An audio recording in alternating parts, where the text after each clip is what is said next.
Welcome to TradeTheMBI.com. This is John's report is for the 12th of May. Well, you saw another mid-range day, moving in between, but still strong from an MBI Magenta reading here.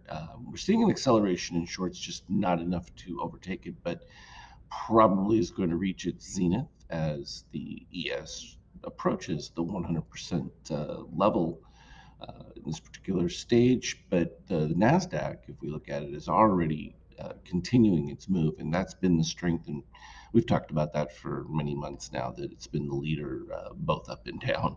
And we're going to see this continuation as long as you have that stronger reading. And again, it's counter to a lot of the narrative people automatically assume. But this is something we talked about many months ago about the effect of inflation, and that while everyone thought that it was going to result in a market reduction, the market never takes a hit on devaluation. And so, ergo, you have prices rise to take care of that. And it's kind of antithesis of what people expect. But that's usually what the market does. It loves to be the contrarian, particularly since the mob doesn't control enough money to really make things move. So it makes it relatively easy to go against the mass, so to speak. And that's why we try to follow what the actual algorithms and those that use them do,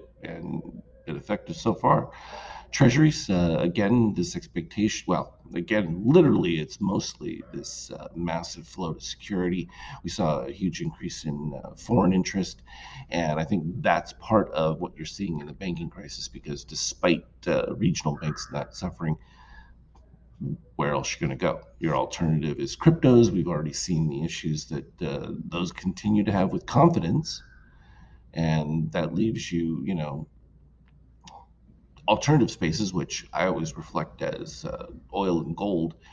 In this particular case, with the oil setup as it is, uh, still inflated, and it's never really going to go back down to what it was, when we had our peak production levels, and that really had reduced things quite a bit as far as the power of that as a alternative trade. And now you're still going to, I mean, when people are talking about, this range being more normalized, it's still pretty excessive comparative to where, real competitive drilling market would be. Still, it's better to have it down towards the 70s and hopefully breaking below that, because that will support the fact that rates have increased, or shouldn't even say increased, they've normalized. It's just unusual for people because they spent so long with free money. Uh, it's hard for them to get adjusted to it. Euro still sliding back. I think we've got these positive extremes right back in here, which would take us back to the 50% if it would get there, but you can already see a softening uh, from the short activity. So not much of a pullback, just barely down to the 61% range on a full complete reset of the shakeout, as well as DOC. So it won't take much for that to pop back up and well within their acceptable range between that 107 and 111 range. We look at gold also softening a little bit, going back, just because now the expectation for inflation is this how the impact that oil does have. That softening of that really takes out a lot of the future juice of continued inflationary rates. Now, it's confusing too, because prices aren't going to really go down. They may stabilize, but you're not going to see general prices return back to where they were prior to the spike in inflation. So once you get inflation, it's usually with you forever.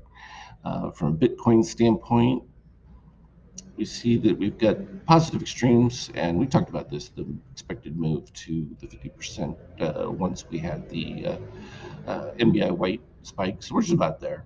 So pretty normalized now. If we reach that 50% and continue to have a secondary one, well, then I would think that we're probably going to get that full pull back into it. So not unexpected, can change quickly.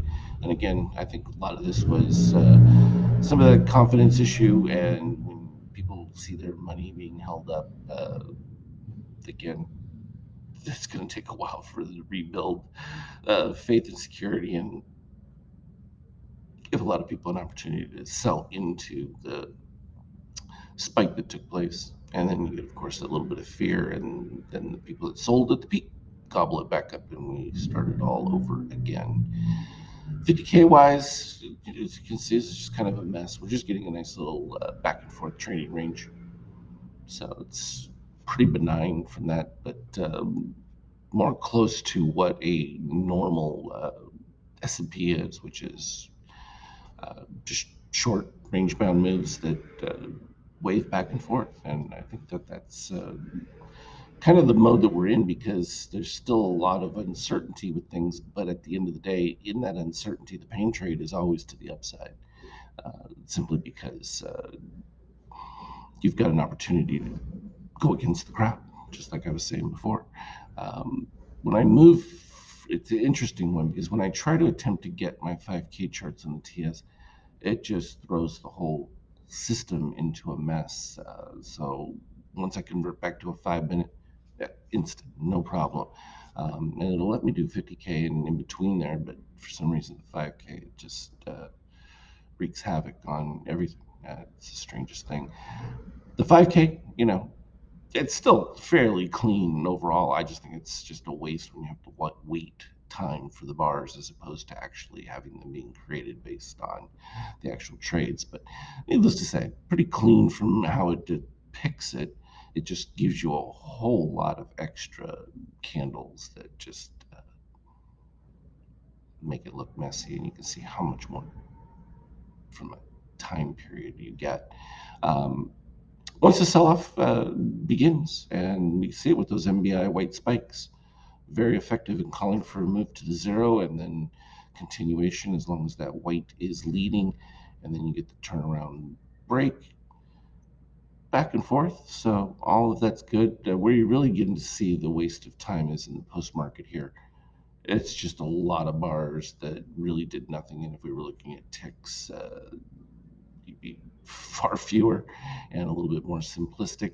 But overall, market pre-market right now moving upward and without much resistance. I think that again, we're just going to have more of this in the near term until something definitive breaks, whether we see some kind of meltdown, which just doesn't seem to be playing in the cards. There's still plenty of liquidity going on out there, and despite the Fed with their raising, they're still adding huge amount of liquidity to keep things fluid. So it's quantitative easing hidden within this rate normalization. And oops, that's just the effect of what we're seeing right now. All things being considered, I think that it's still fairly effective to just continue to follow what we're seeing from the pink bars, and we'll just go from there. Have a great Friday. We'll talk to you later. Trade well.